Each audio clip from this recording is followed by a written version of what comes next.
We're turning now to our top story, the outrage in the Muslim world over caricatures of the Prophet Muhammad. Any depictions of Muhammad are offensive to the faithful.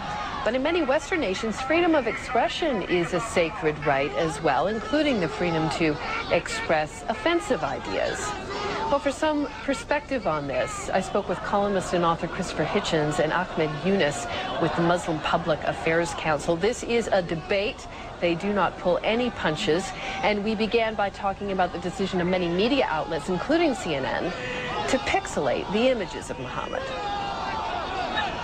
Now, I know, as well as you do, that you have not done that in order to avoid sparing the hurt feelings of my fellow guest.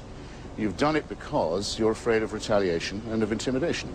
Now, I'd like to ask him and anyone else who agrees with him is watching, is that the relationship they want to have with the free press? Because if we have to use this stupid word offensive, those of us who believe in the Enlightenment and the Constitution and the First Amendment are very much offended by this mad, babyish conduct. But we don't go out and kidnap the nearest Muslim we can find and take him hostage till someone apologizes. Okay. We don't violate diplomatic immunity.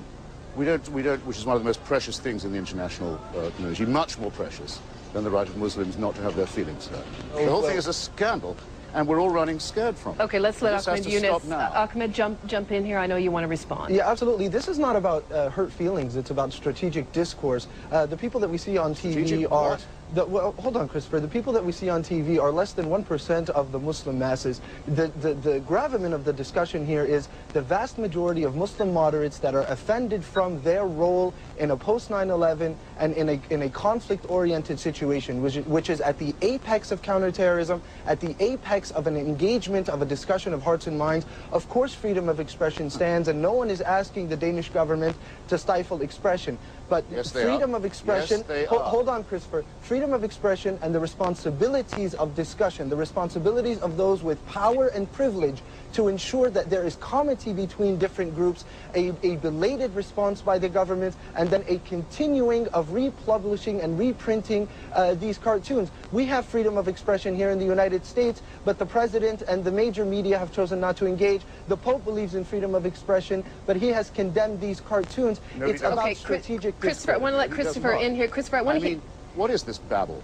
The State Department has said that it apologizes and thinks these things are offensive, and it's done so without, as far as I know, any permission from the American people to say that we take that view. I'm glad to hear you say it's only 1% of the Muslim world that takes this opinion. In that case, why are we treating the leaders of these lynch mobs and bullying gangs as if they were representative of your religion? That's a very good question. And why is it that we can't get condemnation so easily or at all when, for example, Shia mosques and funeral processions in Iraq are blown up by Muslim fascists? Well, Christopher, isn't that sacrilege to you? Ahmed Yunus, jump in. The vast majority of Muslims condemn attacks on Shia communities, condemn attacks on Christian communities in Muslim countries. Name one. The Council on American Islamic Relations sent a delegation to Iraq to try to release Jill Carroll. We have done the same with Margaret Hassan. We engage continuously. Hostage trading. We were against the Taliban. Okay, wait a minute. I want to jump in here for both of you. Christopher, we don't need Islamic groups in America. Christopher, I got to jump in here because the point is made here, and this comes up over and over again, that when we talk about the most radical of Muslims, they're the ones who get the attention. The whole of the faith gets painted with this brush by the kinds of pictures we're showing today of burning buildings. As awful as it is there a fair point being made here that this clearly is not representative? Absolutely. And if we look at Christopher, please.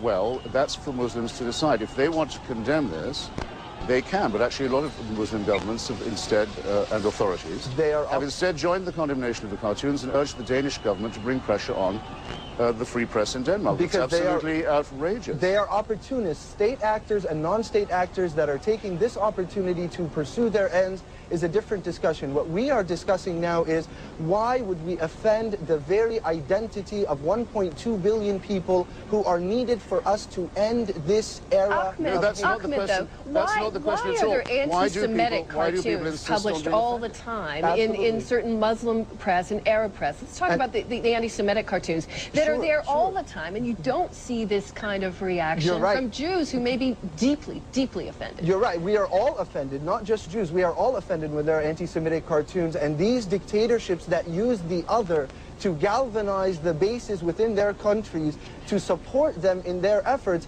are acting contradictory to the interests of Muslims. We condemn that type of anti-Semitic behavior. We condemn it when it's against any other community, be it by Muslims. That wasn't like the question. That wasn't the question. This is the same Europe that wasn't what you were being asked. This is the same Europe that had a genocide against Muslims, the largest genocide since the Holocaust. We have got to be strategic. We have got to ensure that we are not negligently bolstering the haters that are finding excuses. Okay, I'm not just a potted plant here. He wasn't asked that question. He was asked why, when Jewish people or Christians, or the largest, in my opinion, the most important group in the world, those of us who don't believe in religion and claim the rights of the Enlightenment, when we're offended, you were asked, why don't we take the occasion to go and set fire to embassies of democratic countries or kidnap civilians? That's what you're being asked. And you're still claiming Muslims have a special right to be offended, and that is very offensive indeed. Absolutely not. I am claiming that Muslims have an equal right to find human dignity in the way that they are treated in society. And Christopher, if you feel that there is an attack against you, you have the right to respond. That is the same freedom of speech that you're saying. The Muslims without around the your world, permission, with your interruption, that's what I'm doing now. Okay, gentlemen, time out here for a second. Time out.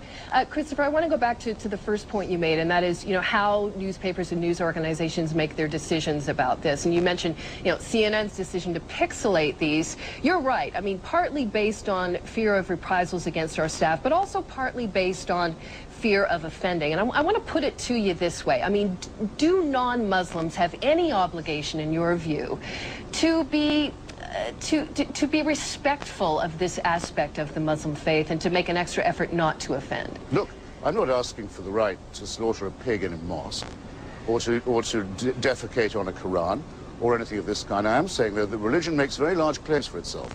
Islam claims that it is the total solution to all human problems, and this is not about Islam. And that the sooner that it's imposed on everyone, the better. Well, that's a point of view, but it can't. If it's going to make such claims, it has to drop the demand that it be immune from criticism, and especially from satire. To many of us, the claims of the Prophet Muhammad, or his claim to be a prophet, are absurd. Muhammad, and of course we have the right to do that, just as we have the right to represent unchaste nuns and child-raping priests and the other people who also claim a special right because they claim that their own bigotry is divine. Ahmed Yunus, why is it so different for the Muslim faith? This is a fabricated discussion. The issue here is not the freedom of the West and the isolation of the Muslim world. One of the primary goals of Sharia, as studied in classical discourse, is the protection of the products of the mind and the protection of freedom of speech. That's not what we are addressing. We are not asking anyone to follow Islamic law. No one in the world is saying that there should be an inhibition against this type of speech, but what we're saying is those with the ability to move discussions forward for peace, forward for an ability to see each other, they have a responsibility to act. It is not babble, Christopher Hitchens. Babble. This is not the first time. These types of cartoons. This isn't the first time. These types of cartoons. The religious leader of Islam called for the murder in his own name for money of a novelist living in England who wasn't a Muslim. Who is this religious leader of Islam? We are Muslims, sir. We all represent ourselves. Our tradition has been clear. The Ayatollah Khomeini did not consider you as equal, let's say. The tradition of the Prophet is clear. Comity between all people, religious freedom for all people, even those that do not believe in God. We are the vicegerents of that matter. We have to leave it there, gentlemen. I appreciate it. They claim a special right, and they claim it at gunpoint and by force. No, Christopher, that's the last word, gentlemen. Christopher Hitchens and Ahmed Yunus. Offensive. Both of you, it's been spirited, it's been interesting, and it's going to continue. That much is to be sure. Thank you both for being here.